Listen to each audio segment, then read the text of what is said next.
এত গরমেও সকাল সকাল ঘুম থেকে উঠে সংসারের সমস্ত কাজ দ্রুততার সঙ্গে ও সময়ের মধ্যে গুছিয়ে কমপ্লিট করলাম। নমস্কার বন্ধুরা, আশা করি সবাই ভালো আছেন, সুস্থ আছেন।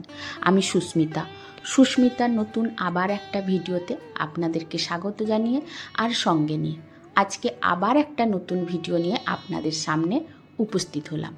ভিডিওটা দেখতে থাকুন, আশা করি একটু হলেও ভিডিওটা ভালো লাগবে। আর এখন ঘড়ির কাঁটায় বাজে 8টা। আমার কিন্তু বাসি ঘরদোরের সমস্ত কাজ কমপ্লিট হয়ে গেছে, তার সঙ্গে আমার চানও হয়ে গেছে। এই যে চান করে পুজো করতে যাব, কর্তামশাই উঠে পড়েছেন। তো উনার কিন্তু উঠে পড়া মাত্রই ওনাকে 1 গ্লাস জল দিতে হয় ওষুধ দিয়ে, তারপরে সঙ্গে সঙ্গেই কিন্তু চা করে দিতে হয়।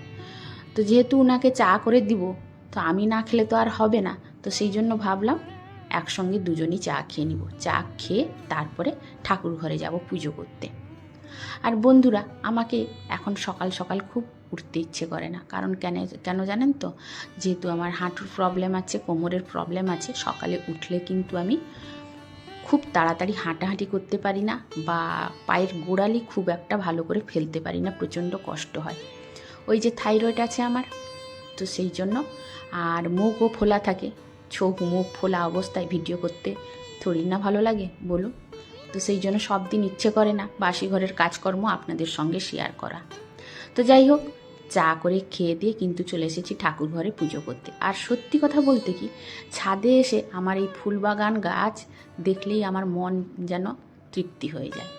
মানে ঠাকুরের চরণে এত ফুল দিতে পারলে আমি যে কি মন থেকে শান্তি পাই, সেটা আপনাদের বলে বোঝাতে পারবো না। আর আপনারা দেখুন তো, ছাদ বাগানে এরকম ফুল তৈরি করা খুবই মুশকিল। অনেক কষ্ট করে এই বাগানটা করেছি জানেন তো, খুব কষ্ট করি এই বাগানে। ওষুধ দেওয়া, গাছে পোকা হয়ে গেলে স্প্রে করা, জল দেওয়া টাইমে টাইমে, ওদের খাবার দেওয়া, মানে একটা ছোট বাচ্চাদের থেকেও এদের কিন্তু পিছনে অনেকটাই পরিশ্রম করতে হয়। তারপরে এরকম ফুল যদি ছাদে দেখতে পাই না, মনটা খুব আনন্দ হয়। তো যাই হোক, সেইটা আপনাদের সঙ্গে একটু শেয়ার করে দিলাম। মানে কেউ বলবে এটা যে ছাদ বাগানে এত সুন্দর গাছ আছে এখনকার দিনে মানুষ, ছাদ বাগান যাদের আছে, এখন মানুষ একটু একটু করে ছাদ বাগানে গাছও লাগাচ্ছে। আগেকার দিনে এতটা কেউ লাগাতো না, এখন এই যে ইউটিউবে দেখে দেখে কিন্তু অনেকেই ছাদ বাগান করছে। আর ছাদ বাগানে গাছ যেহেতু আমরা অনেকটাই পরিশ্রম করে করি, তো দেখতে ভালো লাগে যখন এরকম ফুল বা ফল বা সবজি ছাদে হয়। তো যাই হোক, তারপরে এই যে দেখুন, আমি আজকে কিন্তু গোপালকে একটু চান করিয়ে দিচ্ছি। আসলে সত্যি কথা বলতে কি জানেন তো, এই গোপালকে আমি কিন্তু নদিয়া থেকে নিয়ে এসেছিলাম, ওই মায়াপুরের ইস্কনের মন্দিরে গেছিলাম, ওখান থেকেই নিয়ে এসেছিলাম। আমি অনেক দিনই জানতে পারিনি, আমি বলেছিলাম গৌরাঙ্গ মহাপ্রভু বলে, অনেক দিন পরে জানতে পারি ইনি হচ্ছেন গোপাল ঠাকুর। তো যতদিন থেকে জানতে পেরেছি, আর দেরি না করে কিন্তু গোপালের সেবা দেওয়া আরম্ভ করেছি। প্রতিদিন তো পুজো দিই, কিন্তু যেহেতু এখন মেয়ে মাধ্যমিক পরীক্ষা দিবে, ওই জন্য একটু গোপালকে মেয়ের কাছে এনে রেখেছি। ওকে বলেছি তুই রাত দিন সবসময় একটু সেবা করবি, যাতে ও একটু গোপালের আশীর্বাদ পায় এবং পরীক্ষা যেন ভালো করে দেয়। এই একটু মায়েদের মনে যে একটু মানে আশা থাকে একটা, যে বাচ্চারা যাতে ভালোভাবে পরীক্ষা দিয়ে রেজাল্ট ভালো করে, এই আশা নিয়ে কিন্তু আমি মেয়ের কাছে গোপালকে রেখেছি। ও গোপালের সেবা দিচ্ছে, আর আমি কিন্তু গোপালকে সকালে এনে চান করিয়ে দিই, আর ঠাকুরের কাছে রেখে কিন্তু আমি গোপালের পুজোটা করে নিই এইখানে, তারপরে নিয়ে গিয়ে মেয়ের কাছে রাখি। আর তারপরে যা কাজকর্ম, গোপালের যা সেবা দেওয়া মেয়েই করে, এই জন্য কিন্তু গোপালকে মেয়ের কাছে রেখেছি। তো তারপরে এই যে দেখুন, আমার কিন্তু নিত্যদিনের পুজো বলতে গেলে কমপ্লিট হয়ে গেল। আর সত্যি কথা, আপনারা দেখুন, ঠাকুরের চরণে যদি এরকম ফুল দিয়ে পুজো করা যায়, তো মন থেকে কতটাই না তৃপ্তি পাওয়া যায়, তাই না বন্ধুরা? তো আজকের পুজোটাও আপনাদের সঙ্গে একটু শেয়ার করলাম, তারপরে সোজা চলে এলাম কিন্তু রান্নাঘরে। আর সবটা দেখাতে গেলে মানে ভিডিওটা অনেকটাই বড় হয়ে যাবে, সেই জন্য কিন্তু সকালের ব্রেকফাস্টটা স্কিপ করলাম আজকে। ওই যে ছেলেদেরকে দিলাম পান্তা ভাত, আর আমরা 3জন মানে কর্তামশাই, আমি আর মেয়ে 3জন বাটার ব্রেড, কলা আর ডিম সিদ্ধ খেয়েছি। তারপরে এই যে দেখি যখন কর্তামশাই অনেকখানি মাছ নিয়ে চলে এসেছে, মানে মৌরলা মাছ নিয়ে এসছে, চিংড়ি মাছ নিয়ে এসছে, আর নোনা মাছ, একটু তাঁপড়া মাছ আমরা বলি, ওই মাছটা নিয়ে এসছে। আর মৌরালা মাছ তো দোকানে কেটে দেয় না, ওইটাকে বসে কিন্তু এখন কাটছি, আর চিংড়ি মাছটা কাটছি। আর এইগুলো কাটতেই কিন্তু বন্ধুরা অনেকটাই সময় চলে যায়। তো যাই হোক, ওইগুলো কেটে নিয়েছি। তার সঙ্গে যদি এঁচড় কাটতে হয়, কালকে মায়ের কাছে গেছিলাম, মায়ের বাড়িতে ওই গাছে হয়েছিল এঁচড়, মা একখানা এঁচড় দিয়েছিল, তো সেইটাকেও কাটলাম বসে। এঁচড় কাটতে তো অনেকটাই সময় যায়, তো এই করতে করতে আমার কিন্তু আজকে বেলা অনেকটাই হয়ে গেছে। আর এই জন্য আমি কিন্তু 3টা চুলায় রান্না লাগিয়ে দিয়েছি একসঙ্গে, তা না হলে আমি সময়ের মধ্যে কমপ্লিট করতে পারবো না। তো এই জন্য কিন্তু 3টা গ্যাস একসঙ্গেই ধরিয়ে দিয়েছি। মাঝখানে ভাত বসিয়ে দিয়েছি, ওইদিকে মাছ ভাজাভাজি করছি, ওই মৌরালা মাছ কিছুটা ভেজে নিচ্ছি, আর এদিকে কিন্তু তাঁপড়া মাছ ভেজে নিচ্ছি। আর তারপরে বাকি তরকারিগুলো করব। তো আগে ভাজাভুজির কাজগুলো করে নিলে কিন্তু অনেকটা হালকা হয়ে যাবে। আর মৌরলা মাছগুলো বলতে গেলে অনেকটাই বড় বড় নিয়ে এসছে বন্ধুরা আজকে, তো সেই জন্য ও মৌরলা মাছ খেতে কিন্তু ভালোবাসে, আর ভাজা হলে তো কথাই নেই। তো সেই জন্য কিছুটা মাছ বড় বড় বেছে আমি ভেজে নিচ্ছি। তারপরে ওকে কিন্তু একটু সর্ষে বাটা দিয়ে জাঁকা জাঁকা করব। তো সেই তরকারিটা কিন্তু আজকে আপনাদের সঙ্গে একটু শেয়ার করব। তো মৌরলা মাছের জাঁকা হয়তো অনেকেই খেয়েছে, তবে এইভাবে একবার বন্ধুরা আপনারা করে খেয়ে দেখবেন, দারুণ দারুণ লাগে। ওই যে মৌরলা মাছটাকে একটু ভেজে নিচ্ছি হালকা হালকা করে এদিকে।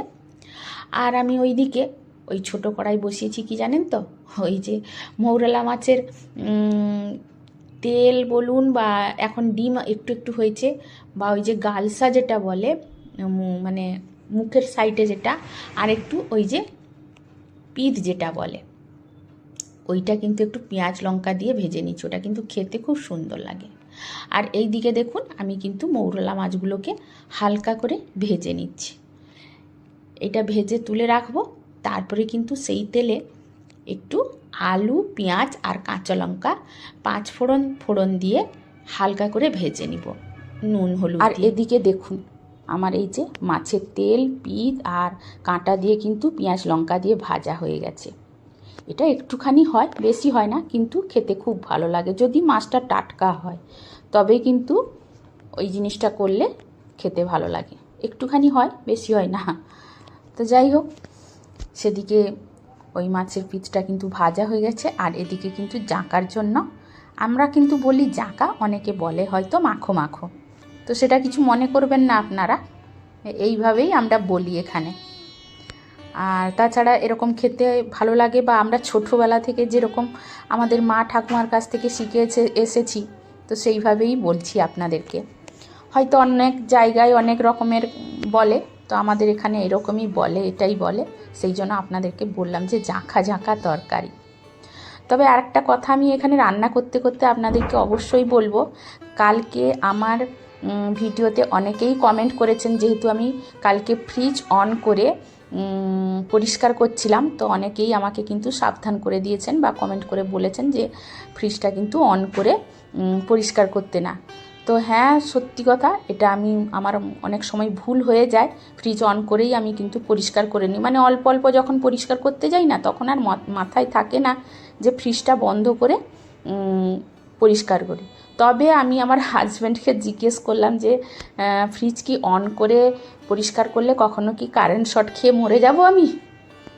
তখন আমাকে বলছে, না না, ওটা হবে না কিছু, একটু হয়তো ঝটকা দিতে পারে, তবে হ্যাঁ, ফ্রিজে যদি আর্থিং, মানে ঘরে যখন কারেন্টের লাইন করা হয় তখন কিন্তু একটা আর্থিনের তার সব জায়গায় দেওয়া থাকে, ওইটা যদি থাকে তাহলে কিছু অসুবিধে হয় না। তো আমাদের দেওয়া আছে। আর যদি ফ্রিজের মধ্যে যদি স্ট্যাবিলাইজার দেওয়া থাকে তাহলে এতটা কিছু হয় না। তবেও আমাকে কিন্তু বকেছে যে না, তুমি এইভাবে কখনো করবে না। যারা বলেছে ঠিকই বলেছে, তোমার ভুল হয়েছে সেটা। তো আর সত্যি কথা, আমারও ভুল হয়েছে, সেটা আমি খেয়াল রাখবো। আসলে কাজের মাঝে না আমিও কখন ভুলে যাই, সেটাও আমার মাথায় থাকে না। তো আপনাদের কাছ থেকে কিন্তু আমি ক্ষমা চেয়ে নিচ্ছি। সবাই আমাকে সাপোর্ট করেছেন, বা আমাকে এইভাবে একটা বিপদের হাত থেকে রক্ষা পাওয়ার জন্য কথা বলেছেন। আমার মানে ঘরেও বকুনি খেয়েছি অনেক। তো এইভাবে আমাকে সাপোর্ট করার জন্য বা আমার পাশে থাকার জন্য আপনাদের প্রত্যেকেই অনেক অনেক থ্যাংক ইউ। তো যাই হোক, এই যে দেখুন, আমার কিন্তু মাছের জাঁকাটা হয়ে গেল রেডি। তবে হ্যাঁ, নামানোর আগে আমি একটু কাঁচা সর্ষের তেল দিয়েছি। আর এদিকে কিন্তু এই মাছের না চিংড়ি মাছ দিয়ে এঁচোড়ের তরকারিটা করব। আর এঁচোড়ের তরকারিটা এই যে করছি আজকে কিন্তু খুব তাড়াতাড়ির মধ্যে করেছি, কারণ কেন জানেন তো, এই যে একটু দেরি হয়ে গেছে রান্না করতে, সেই জন্য আমি ওই মশলা কিন্তু সব কিছু একসঙ্গে বেটে নিয়েছি। মানে মশলা বাটার মধ্যে ওই জিরে, ধনে, পেঁয়াজ, আদা, রসুন, টমেটো সব কিছু কিন্তু গরম মশলাও, মানে গোটা গরম মশলাও একসঙ্গে আমি পেস্ট করে নিয়ে মশলাটা কিন্তু কষিয়ে নিয়েছি। তবে হ্যাঁ, মশলা যে কোনো মশলা একটু যদি ভালো করে কষানো হয় তাহলে কিন্তু তরকারি অবশ্যই টেস্ট হবে। তো এঁচোড় তরকারি আমার বাড়িতে এমনি প্রত্যেকেই খেতে ভালোবাসে, আর যেহেতু এটা মানে সঙ্গে সঙ্গে গাছ থেকে তোলা এঁচোড়, টেস্ট তো হবে। আর সত্যি কথা বলতে কি, এই এঁচোড়ের একটুও বলতে বিচি হয়নি, মানে একদম কচি এঁচোড়, তো সেই জন্য টেস্টও হয়েছিল তরকারিতে। আর এইভাবে মশলা করেছি তাড়াতাড়ি করে, কিন্তু কোনো খারাপ হয়নি। আমি এখন মানে এই সময় বাঁচানোর জন্য বুদ্ধি করে সব কিছু মশলাই কিন্তু একসঙ্গে বেটে নিই, মানে গোটা ধনে গোটা জিরে দিয়েও কিন্তু বেটে নিই। গুঁড়ো করা ধনে বা গুঁড়ো করা জিরে আছে, তো সময় যখন অনেকটাই দেরি হয়ে যায় তখন আমি কি করি, একসঙ্গে কিন্তু গ্রাইন্ড করে নিই, এতে কোনো অসুবিধে আমার হয় না বা তরকারি কোনো খারাপও হয় না। যাই হোক, এই যে দেখুন এঁচোড়টা লাস্ট লুক খুব সুন্দর হয়েছিল, চিংড়ি মাছ দিয়ে করেছিলাম। আর শেষে এই যে একটু ঘি আর গরম মশলা ছড়িয়ে দিলাম, এতেই কিন্তু আমার এঁচোড়ের তরকারি কমপ্লিট হয়ে গেল। আর খেতেও কিন্তু খুব সুন্দর হয়েছিল। তো বন্ধুরা, খাওয়া দাওয়া আর আপনাদের সঙ্গে শেয়ার করলাম না, এই যে বললাম ভিডিওটা অনেক বড় হয়ে যাবে। আর আমরা সংসারে সারাদিন সেই ঘুম থেকে ওঠা থেকে রাত্রে যতক্ষণ বিছানায় না শুতে যাচ্ছি ততক্ষণ কিন্তু আমাদের কাজ কম বেশি চলতেই থাকে, তো তাই না বন্ধুরা? তো সেই পুরো দিনের কাজ যদি আমরা কমপ্লিট করি আর সেইটা যদি আপনাদের সঙ্গে শেয়ার করতে যাই, তাহলে একটা ভিডিওতে অন্তত 10 ঘন্টা লেগে যাবে, তাই না বন্ধুরা? আমরা তো অন্তত সারাদিনে 10 ঘন্টা তো কাজ করি, আমি তো অন্তত করি। তো যাই হোক, তারপরে কিন্তু আপনাদের সঙ্গে একদম বিকালে দেখা করছি। এই যে ছাদে চলে এসেছি, ভিডিওর কাজ করে, ভিডিও আপলোড করে সব কিছু শেষ করে কাজ চলে এলাম ছাদে।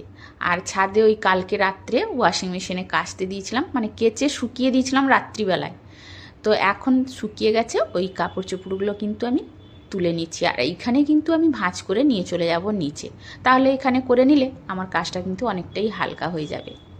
আর এই যে বেড কভারটা অনেকটাই বড়, এটা কিন্তু শুকোনোর মধ্যে জায়গা হয়নি বলে মানে ওইগুলো শুকিয়ে যাওয়ার পরে ওইগুলোকে বের করে দিয়ে তারপরে আমি এই বেড কভারটা পাতিয়ে দিচ্ছি। আর তাছাড়া আমাদের এই শেডের নিচে খুব একটা বেশি জায়গা নেই, যতটুকু জায়গা ছিল তো কালকে পুরো ভর্তি হয়ে গেছিলো, এতটাই কালকে কেচেছিলাম। তো যাই হোক, বেড কভারটা শুকিয়ে দিয়ে আমি কিন্তু গাছে জল দিয়ে দিচ্ছি। আর এখন রোদের দিন, প্রত্যেক দিনই কিন্তু বলতে গেলে গাছে না জল না দিলে কিন্তু গাছগুলো কিন্তু শুকিয়ে নেতিয়ে পড়ে একদম, তো সেই জন্য কিন্তু আমাকে প্রত্যেক দিনই গাছে জল দিতে হয়। আর যতদিন বৃষ্টি না নামবে ততদিনই কিন্তু গাছে জল দিতে হবে। আর এটা কি বলুন দেখি বন্ধুরা, এটা হচ্ছে ড্রাগন গাছ। আসলে ড্রাগন গাছ লাগিয়েছি 3টে, তো একটা ডালা না কি করে ভেঙে গেছে আমি জানি না, তো ওইটাকে কিন্তু আমি কেটে এনে এখানে লাগিয়ে দিলাম। তো তারপরে কিন্তু সন্ধে দিয়ে নিচে চলে এসেছি, আর নিচে এসে 1 কাপ চা খেতে খেতে কিন্তু আজকের ভিডিওটা শেষ করছি বন্ধুরা। তো ভিডিওটা কেমন লাগলো অবশ্যই আপনারা কমেন্টের মাধ্যমে জানাবেন, আর ভিডিওর যদি কোনো অংশে ভালো লেগে যায় তাহলে অবশ্যই একটা লাইক দিয়ে যাবেন। আর নতুন কোনো যদি বন্ধুরা ভিডিওটি দেখার জন্য এসে থাকেন তাহলে অবশ্যই একটা সাবস্ক্রাইব করে পাশে থেকে যেতে পারেন। আর পাশে থাকা বেল আইকনটা বাজিয়ে দিলে কিন্তু পরবর্তী ভিডিওটা আপনাদের কাছে নোটিফিকেশন দেওয়া মাত্রই চলে যাবে। তো আজকের মতো আপনাদের কাছ থেকে বিদায় নিচ্ছি, সবাই ভালো থাকুন, সুস্থ থাকুন। তো টাটা বন্ধুরা।